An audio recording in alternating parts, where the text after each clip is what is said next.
আর যাও যাও যাও যাও, যার যার মাটি খাওয়ার দরকার শেষে চলে যাও। এখানে দেখো টোটালি অনেকগুলো পায়রা লাইন দিয়েছে, অসাম লাগছে। কিন্তু আমাদের ডানিশের জন্য আরো সুপার লাগছে, দেখো কাটিংটাই আলাদা আমাদের ডানিশের। কে কে গেছিল ওই ছাদের উপরে? আমাদের কালদুমা গেছিল, আমাদের বালা গেছিল, ম্যাঙ্গো ট্যাঙ্গো গেছিল। ম্যাঙ্গো গাড়ির তো এক্সপ্রেস ট্রেন চলেই যাচ্ছে। মিনিমাম গাছ 4 দিন হয়ে গেছে এরা দৌড়াদৌড়ি করছে। আশা করি খুব তাড়াতাড়ি ডিম চলে আসবে, কিন্তু এখনো তো এরা কোনো প্রিপারেশন নিল না ডিম পাড়ার। যেহেতু খাট ফাট টানতে হবে, এখনো কিচ্ছু টানিনি বন্ধুরা, দেখা যাক, অপেক্ষা করতে হবে। দেখো দেখো আমাদের আমাদের কালিন্দি না এটা, হ্যাঁ কালিন্দি, মাটি খাচ্ছে কেমন। কটা ডিমের খোসা দিয়ে দিই, একটু বেশি বড় বড় পিস মনে হচ্ছে। একটু এরকম শেক করে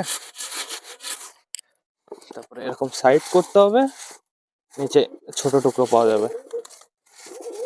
হায় হায় হায় হায় হায় হায় হায় হায় হায় হায় হায় হায় হায় হায় হায় হায় হায় হায়। খা খা খা খা খা, ভালো জিনিস, হ্যাঁ প্রোটিনযুক্ত জিনিস। এর ভেতরে সবকিছু মিক্স দিতে হবে, গ্রিকটা পারফেক্ট ভাবে বানিয়ে ফেলতে হবে। এই দেখো সবকটা টোটালি মাটি খেতে ব্যস্ত হয়ে গেছে, অসাধারণ অসাধারণ। সবাই চলে আসবে আস্তে আস্তে। ওই যে আমাদের ড্যানিশন আমার প্ল্যান নিচ্ছে। কই আমাদের সুলতানের বেবি কোথায়? সুলতানের বেবি এখন বর্তমানে বেশ ভালোই নিচে চলে এসছে গাইজ, এইবার নামতে পারে। এই রাউন্ড মারার পরে দেখা যাক আরো নিচে আসবে। দেখা যাক গাইজ ওরা দুজন কোথায় নামে। আমার মনে হয় গাইজ ওরা বামের উপরে নামবে না, ওরা নামবে গাছের আগায়। মাঝে মাঝে সুলতান নামে বামের উপরে, কিন্তু আমার এখন মনে হচ্ছে ওরা গাছের আগায় নামবে। কোথায় গেল? আবার অন্য সাইডে চলে গেছে, ওদের নামতে লেট আছে। ওই যে আবার রং সাইডে চলে গেছে। কোথাও খুব চাপ নেই কোনো। এখানে কিছু পায়রা খাচ্ছে হচ্ছে এই যে এই ডিমের খোসা, এখানে কিছু পায়রা মাটি খাচ্ছে, কিছু পায়রা ঘরের ভেতরে চলে গেছে। আমাদের চুচু ওই যে ঘরের ভেতরে। চুচু চুচু, চাপ নিও না, চাপ নিও না, এখন আমি তোমার জন্য মেডিসিন আনতে যাবো। ওই দেখো দেশি গাইজ বেবি খাওয়ানো স্টার্ট করে দিয়েছে। দেশি খাওয়া দাওয়া করে ডাইরেক্ট চলে এসছে বেবির কাছে। এখন চলে যাবে আবার টান টান মাঠে, আমি ভালো করে জানি। শুধুমাত্র এখন আমাদের চুচুর জন্য খারাপ লাগছে। চুচু এখন বর্তমানে এই দেখো এইখানে এসে দাঁড়িয়েছে। ও ও ও ডাকাডাকি করছে, হালকা হালকা ডাকাডাকি করছে। চুচু চাপ নিও না, ঠিক হয়ে যাবা, ঠিক হয়ে যাবা, খুব তাড়াতাড়ি ঠিক হয়ে যাবা, ঠিক হয়ে যাবা, ঠিক হয়ে যাবা, ঠিক হয়ে যাবা, ঠিক হয়ে যাবা। এই চুচুর জন্য ওষুধ আনতে যেতে হবে। তো এখন আপাতত আমার ভ্লগটাও শেষ করতে হবে। তো তোমরা যারা যারা বর্তমানে ভ্লগটা দেখছো অবশ্যই লাইক কমেন্ট শেয়ার করতে ভুলো না। ভিডিওটা যদি ভালো লাগে তোমাদের বন্ধুদের সাথেও শেয়ার করো। তো টাটা বাই বাই, আবার তোমাদের সাথে দেখা হবে রাত 8টার সময় নতুন একটা ভ্লগ নিয়ে, নতুন একটা ভিডিও নিয়ে। বাই।